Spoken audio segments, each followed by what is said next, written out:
बिस्मिल्लाहिर्रहमानिर्रहीम। नाज़रीन, आज की वीडियो में हम आपको हज़रत हूद अलैहिस्सलाम और कौम आद के बारे में बताएंगे। हज़रत नूह अलैहिस्सलाम के 4 बेटे थे।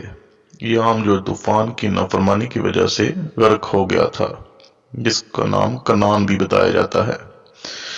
बाकी 3 बेटों साम, हाम और याफिस की औलाद से मुख्तलिफ अक़वाम फैली।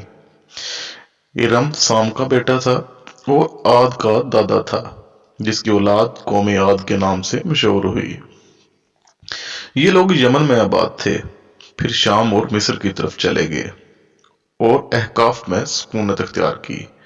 ये इलाका हजरमौत के शुमाल में था और उसके मशरक में अम्मान था। अहकाफ रेत के मुख्तलिफ टीलों को कहते हैं। सैकड़ों मील का ये रकबा रेगिस्तान में तब्दील हो चुका है। जब आंधी चलती है तो रेत के पहाड़ उड़ते हुए नजर आते हैं। हजारों साल पहले ये इलाका सरसब्ज और शादाब था। नाज़रीन, कौम आद के अफराद कद काठ के लिहाज से बड़े लहीम और शहीम थे। अल्लाह ताला ने इन्हें जबरदस्त जिस्मानी कुव्वत से नवाजा था। सरसब्ज और शादाब इलाका की वजह से मालो दौलत की कसरत थी। ये लोग बड़ी आलीशान इमारतें और यादगारें तामीर करते थे।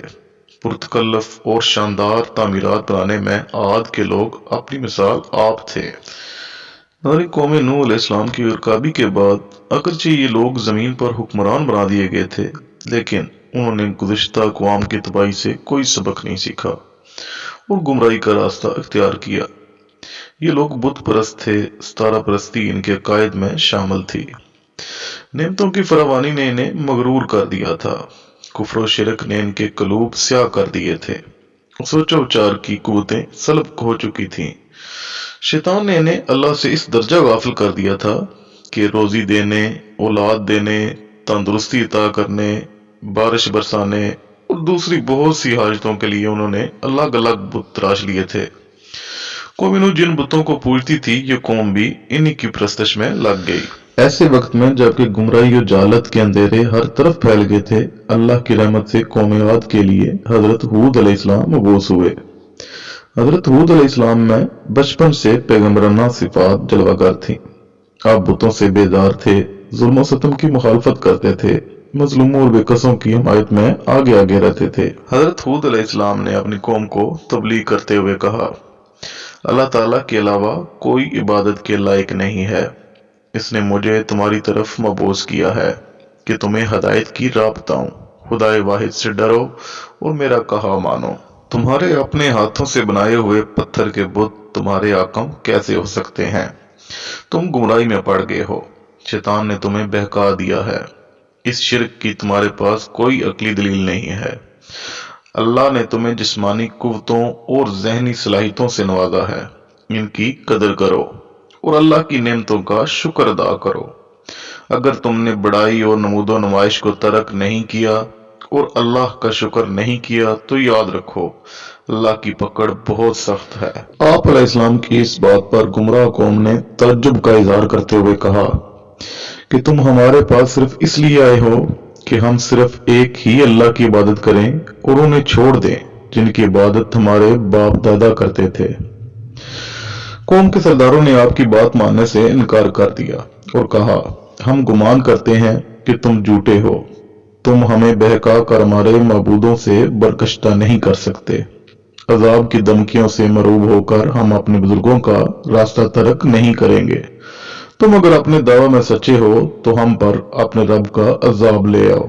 हजरत हूद अलैहिस्सलाम ने अल्लाह ताला की अता करदा नेमतों की तरफ मुतवज्जो किया और कहा, याद करो इस जात को जिसने तुम्हें वो कुछ दिया है जो तुम चाहते हो। तुम्हें जानवर दिए, औलादें दी, बाग और चश्मे दिए। वो तुम्हारा हाल ये है कि तुम इस हस्ती के साथ इन्हें शरीक करते हो जो तुम्हें कोई नफा नुकसान नहीं पहुंचा सकते। मालो दौलत और आला सलाहियत तुम दुनिया के हसूल में सर्फ कर देते हो, हालांकि तुम्हें इस नमूदो नुमाइश की कोई जरूरत नहीं है। अजमत और खुशहाली का मुजाहरा करने के लिए ऊंचे ऊंचे स्तूनों पर बुलंद बाला और आलीशान इमारतों की तामीर तुमने अपनी जिंदगी का मकसद बना लिया है। दौलत और सरवत के बावजूद तुम्हें इत्मीनान कल्ब नहीं है। اس لیے کہ تم نے مادی دنیا ہی کو سب کچھ سمجھ لیا ہے۔ قوم عاد نے جب ہردرمی ترک نہیں کی اور اللہ تعالیٰ کی عطا کردہ نعمتوں کا غلط استعمال جاری رکھا تو قدرت کی طرف سے وسائل میں کمی ہو گئی، بارش برسنا بند ہو گئی، زمین میں آبی ذخائر ختم ہو گئے، چشمے ابلنا بند ہو گئے، کنوؤں کا پانی خشک ہو گیا، سبزہ زار ویران میدان بن گئے، 3 سالہ قحط سالی نے انہیں نڈھال کر دیا۔ ان حالات میں حضرت ہود علیہ السلام نے لوگوں سے کہا، توبہ استغفار کرو، اللہ کی رحمت تمہیں اپنی آغوش میں لے لے گی۔